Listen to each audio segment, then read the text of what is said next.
Hi everyone, wanted to give you an update on the rainfall potential with the incoming Pacific storm. We've been talking the past week how there's uncertainty with the intensity and the timing. So here's an update. Thanks for joining us. This is Alex Tardy, meteorologist with National Weather Service.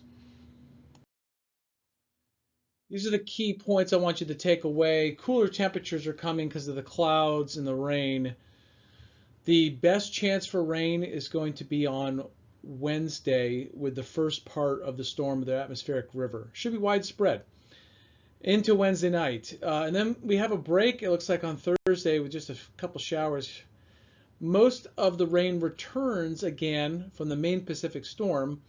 Should be widespread on Friday and Friday night. Then it tapers off on Saturday.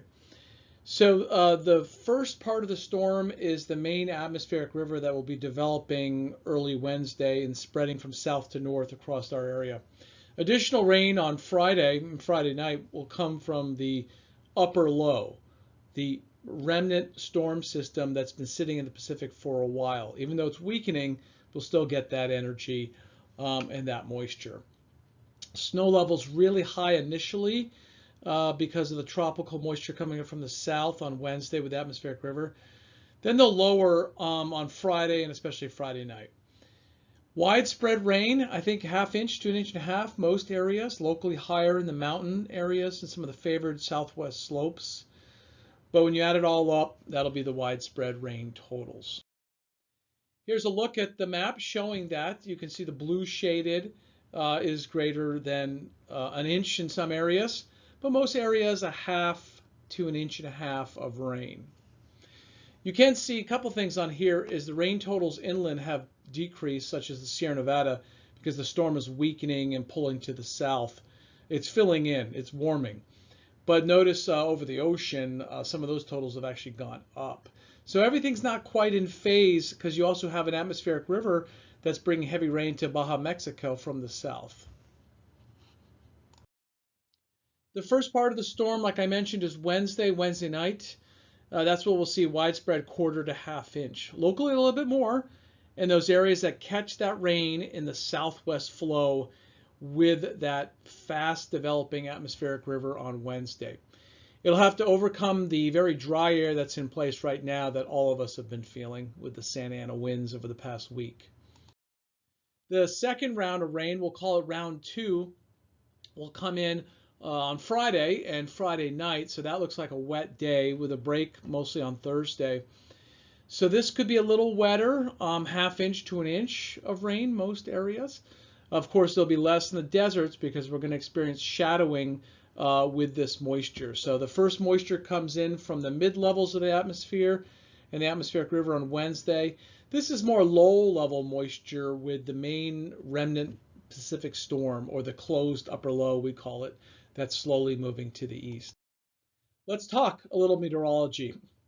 So the upper low is breaking away from the main jet stream, so it's not cutting off, but it's closing off or pinching off. But a lot of energy is going down the back side of it when that happens, and that's what causes the low to close off and slow down. So we have to wait until literally that jet energy and that wind speed maxima goes all the way around the low pressure system, and then that'll kick it eastward. That doesn't happen on Tuesday and Wednesday, so it really slows down. But it does get close enough to draw up that tropical moisture on Wednesday. Now, when we go later in the week, Friday and Saturday, remember we've been talking about the remnant part of the storm come through, and you can see on this map it's weaker, it's warmer, not as cold, not as energetic.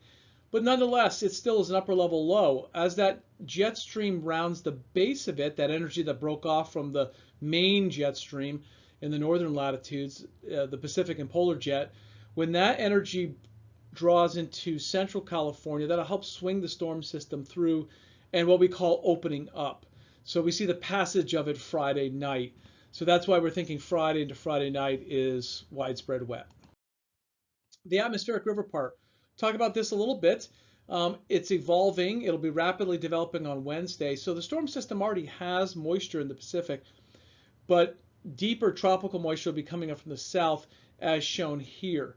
So the dark orange and red shaded areas is that new energetic wind transport of tropical moisture. So when it moves through late Wednesday and Wednesday night, I got the arrow pointed here. A piece of that will reach into Southwest California, San Diego County and Orange County. Another piece connected will go into the central coast of California as well. The heart of it, the deep red area, the strong atmospheric river, goes into Baja, Mexico. So on Friday, the moisture, the atmospheric river, you can see it's still hanging out in Baja, Mexico, so rainfall could be quite significant there. That subtropical moisture will actually go into Texas and the Gulf Coast as well. Now our remnant low, slowly moving through because it's waiting for that energy to round the base of the trough, base of the low pressure area, and kick it to the east. That'll come in Friday and Friday night. You can see that has its own moisture, but the main storm is weakening or warming up as well. But still some widespread rain expected Friday and Friday night. This is great news and great timing because the fuel moistures have really dried out as shown here. They've been bouncing around critical to record levels for the dead fuels. Now our live fuel moisture is still doing well from the remnant Hurricane Hillary, that tropical storm that moved through August 20th, and from the last winter being just so wet, 2 times as normal, a 2-for-1 winter last year. But the dead fuel moisture has been receptive to fires with all the dry air and warm conditions, so this would be great to get the rain on top of this and moisten things up significantly. Now, when we look further out to Thanksgiving, we see a dry period coming up next week after this storm. A pretty significant warm up as well, so we'll go back into warm fall temperatures and dry conditions as shown here for next week. So the first part of the storm is all that green area in the box. Then next week is that brown red area where it'll be dry upper level ridge moving in. Now as we get just past Thanksgiving, there's another storm brewing in the East Pacific, and it looks like it's going to be slow moving as well. Just the pattern we're in is very amplified as it has been over the past several years. That storm system may or may not reach us late November.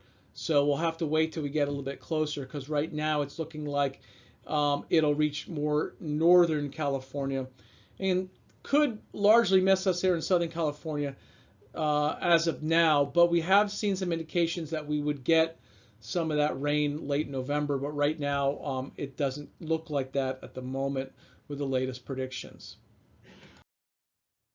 You can check out the weather conditions, rainfall, wind, and anything you like on a map at the link shown there. Enjoy the rain, be safe. The roads will be slippery and slick. There will be some ponding of water and maybe even some minor flooding in poor drainage areas as this is the first significant rain of the season. Thank you.